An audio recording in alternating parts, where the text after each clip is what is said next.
And ఇంకొకటి brain Johnson and Manthena గారి ఇద్దరి మధ్యలో ఎవరు గొప్ప ఇద్దరిట్లో? కానీ ఫస్ట్ ఆఫ్ ఆల్ ఇంకోటి చెప్పాలండి, ఇప్పుడు మన సోకాల్డ్ ఐడియల్స్ని మనం తీసుకుంటాం. మనం చాలామంది వర్కౌట్ చేసేటప్పుడు కానీ ఫుడ్ తీసుకునేటప్పుడు ఇతను నాకు ఐడియల్, ఇతను చెప్పింది నేను ఫాలో అవుతాను మనకు ఉంటుందండి. ప్రతి ఒక్కరికి ఒక రిఫరెన్స్ పర్సన్ ఉంటారు, నేను కాదనట్లే.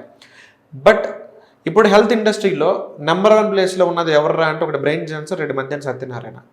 వీళ్ళిద్దరికీ డిసీజెస్ లేవు, ఇది నిజం, నేను కాదనట్లే. కానీ వీళ్ళిద్దరూ డైట్లో నాన్ వెజ్ ఎందుకు లేదండి? మరి వాళ్ళలోనే హెల్త్లోనే కాంపిటీషన్స్ పెడితే ఫస్ట్ ప్రైజులు కొట్టేది వీళ్ళిద్దరే. మరి వీళ్ళిద్దరికి నాన్ వెజ్ అనేది ఎందుకు వీళ్ళ డైట్లో లేదు? ఎందుకంటే చాలా ఎక్స్పెరిమెంట్లు నాన్ వెజ్ మీద కూడా చేశారు.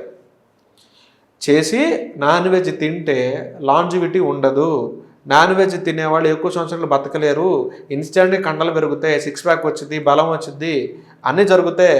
కానీ లాంజివిటీ చూసుకుంటే మాత్రం నాన్ వెజ్ తినేవాడికి ఉండదు అని వాళ్ళిద్దరు డిసైడ్ అయ్యారు. కాబట్టే వాళ్ళిద్దరు ఓన్లీ వెజిటేరియన్తోనే డైట్ ప్రిపేర్ చేసుకుని తింటారు. మరి వాళ్ళు పిచ్చోళ్ళు కాదుగా.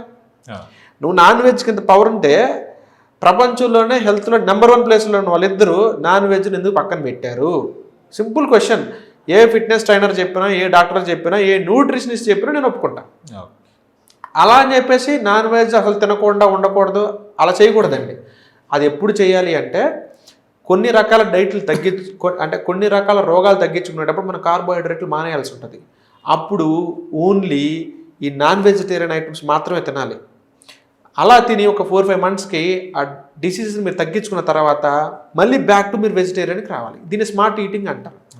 మీరు కంప్లీట్గా నాన్ వెజ్ని మానేయాల్సిన అవసరం లేదు, మీరు కంప్లీట్గా వెజ్లోకి తినాల్సిన అవసరం కూడా లేదు. మీరు బాడీని బిల్డ్ చేయాలి, మీకు అర్జెంటుగా బాడీ కావాలి, కండలు పెరగాలి, 4 నెలలు లేదా 6 నెలలు నాన్ వెజ్ తినండి, అంతే కథం, దాన్ని ఆపేయండి. మీకు కొరికి తిరిందా ఇంకా ఆపేసేయండి. మీకు పీసీఓడి వచ్చింది, మీకు థైరాయిడ్ వచ్చింది, మీకు సోరియాసిస్ వచ్చింది, మీకు ఎగ్జిమా వచ్చింది, ఇవన్నీ వచ్చినప్పుడు నాన్ వెజ్ తోటి అవి తగ్గించుకోవాలంటే మనకి కార్బోహైడ్రేట్లు ఉండదు కాబట్టి, కార్బోహైడ్రేట్లు తినకూడదు కాబట్టి, వెజిటేరియన్ డైట్ అన్నింటిలో కార్బోహైడ్రేట్ ఉంటుంది కాబట్టి ఇన్స్టెంట్గా ఒక 5-6 నెలల పాటు వెజ్ని కొంత పక్కన పెట్టి నాన్ వెజ్ని ఎక్కువ ప్రిఫర్ చేయండి. డిసీజ్ తగ్గిన వెంటనే మళ్ళీ బ్యాక్ టు మీరు వెజిటేరియన్కి వచ్చేయాలి. ఓకే, అదొక నాన్ వెజ్ని ఒక మంత్రంలాగా, ఒక మెడిసిన్ లాగా ఎప్పుడు వాడాలో అక్కడ మాత్రమే వాడాలి. డైలీ నాన్ వెజ్ తిన్నారా మీరు అయిపోయారు. అండ్ మీరు అడిగినట్టు వీళ్ళిద్దరు ఎవరు గొప్ప అంటే, వీళ్ళిద్దరూ ఒక పర్సన్ ఏమో నేను చావను అన్న రేంజ్లో వాళ్ళ కొడుకు దగ్గర నుంచి ప్లాస్మా ఎక్స్ట్రాక్ట్ చేసుకుని అతను ఇంజెక్ట్ చేసుకొని రోజు రోజు యంగ్ అయిపోతున్నాడు.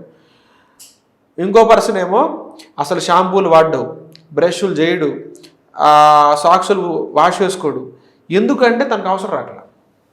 ఇప్పుడు నీకు మాకంటే రోజు మనం కుక్ చేసిన ఫుడ్ తింటామండి, రోజు లేచిన వెంటనే పళ్ళల్లో పాచి వచ్చింది, నువ్వు మేము కడుక్కోవాలి, ఆయనకేం అవసరం? ఓన్లీ వెజిటేరియన్ తింటాడు, ఓన్లీ అందులోనూ ఉడకబెట్టింది ఏమి తిండు, పచ్చిగా తింటాడు, అతను మార్నింగ్ లేచిన వెంటనే చూసుకుంటాడు, పళ్ళల్లో పాచి రాదు, నాలుక పింక్ కలర్లో ఉంటుంది, ఓన్లీ ఎంటీ బ్రష్ పెట్టుకుని ఇట్లా అనుకుని వచ్చేస్తాడు, ఆయనకేం అవసరం? ఇప్పుడు ఋషి ఉన్నాడండి, తపస్సు చేస్తాడు కూర్చొని, అతనికి ఏం పొల్యూషన్ లేదు, పెస్టిసైడ్స్ లేవు, నాన్ వెజ్ లాంటివి ఏం ఐటమ్స్ లేవు, అతను రోజు పళ్ళు ఎందుకు గడకలేదని మీరు అడుగుతారా? ఋషులు హైజీనిక్గా లేరని మీరు అడుగుతారా? ఎందుకు వాళ్ళకి అవసరం లేదండి. వాళ్ళ బాడీలోంచి వచ్చే స్వెట్ కూడా అంత స్వీట్గా వచ్చింది, అది తెలియదు వీళ్ళకి. వీళ్ళందరికీ ఎందుకు తెలియదు అంటే వీళ్ళు ఎవరు ఆ స్టేజ్ని ఎక్స్పీరియన్స్ చేసిన వాళ్ళు లేరు, వీళ్ళ మీద రీసెర్చ్ చేసిన ఒక సైంటిస్టు లేడు, అందుకని వీళ్ళకందరూ కామెడీ అయిపోతుంది. ఇప్పుడు నిజంగా వెజిటేరియన్లు అంత పవర్ లేకపోతే ఇప్పుడు మీరు మధ్యన 30 సంవత్సరాల నుంచి ఎందుకు సిక్ అవ్వలేదు? కనీసం దగ్గను కూడా తగ్గలేదు. 30 సంవత్సరాల నుంచి ఆ పర్సన్కి కోల్డ్ కానీ ఫీవర్ కానీ ఏమీ తెలియదు. మరి మీరు నాన్ వెజ్ తింటున్నారా? తినమని మీ జిమ్ ట్రైనర్ చెప్పిండా? వాడు సిక్ అవుతున్నాడుగా. మరి మీ న్యూట్రిషనిస్ట్ చెప్పిండా నాన్ వెజ్ తినండి అమ్మా అని? మరి ఆవిడ సిక్ అవుతుందిగా. మరి ఇతను ఎందుకు సిక్ అవ్వట్లేదు ఇండియాలో? అతను బ్రెయిన్ జాన్సన్ ఎందుకు సిక్ అవ్వట్లేదు? వీళ్ళిద్దరు వెజిటేరియన్ నమ్ముకున్నారు. ఫస్ట్ ఆఫ్ ఆల్ వీళ్ళు ఎంత తినాలో ఎప్పుడు తినాలో బాగా తెలిసిన వ్యక్తులు. వీళ్ళు ప్రపంచం కోసం, చుట్టాల కోసం, కొలీగ్స్ కోసం కాంప్రమైజ్ అవ్వని వ్యక్తులు. అందుకే వీళ్ళిద్దరు ఇప్పటిదాకా సిక్కగల. మొహమాటం వాళ్ళిద్దరు పడరు. పలానా ఫోర్స్ వల్ల పలానోడు నన్ను మొహమాట పెట్టాడండి, నేను అందుకు తినాల్సి వచ్చిందని మనం 100 వంకలు చెబుతాం. వీళ్ళిద్దరు జీవితంలో వంకలు చెప్పరు. అవసరమైతే ఫ్రెండ్స్ని వదిలేస్తారు, అవసరమైతే ప్రపంచాన్ని వదిలేస్తారు, వాళ్ళు అనుకున్నది మాత్రమే చేస్తారు. వీళ్ళిద్దరిలో ఎవరు గొప్ప అంటే ఐ పర్సనల్లీ ఫీల్ నాకు మంతెన గారు ఎక్కువ గొప్ప. ఎందుకంటే is more natural. Brain Johnson అనేది కొన్ని ఇంజెక్షన్స్ తీసుకొని, కొన్ని ట్రీట్మెంట్లు తీసుకొని, కొన్ని సర్జరీలు చేయించుకొని అతను యంగ్ అవ్వడానికి ట్రై చేస్తున్నాడు.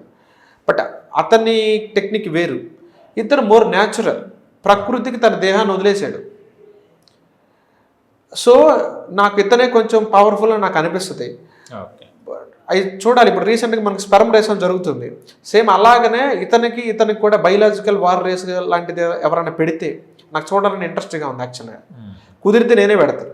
ఓకే. నాకు ఇతను దొరుకుతాడు మంతిన, కానీ అతను అవును. దొరకడు, అతన్ని యాక్సెస్ చేయలేము. ఓకే.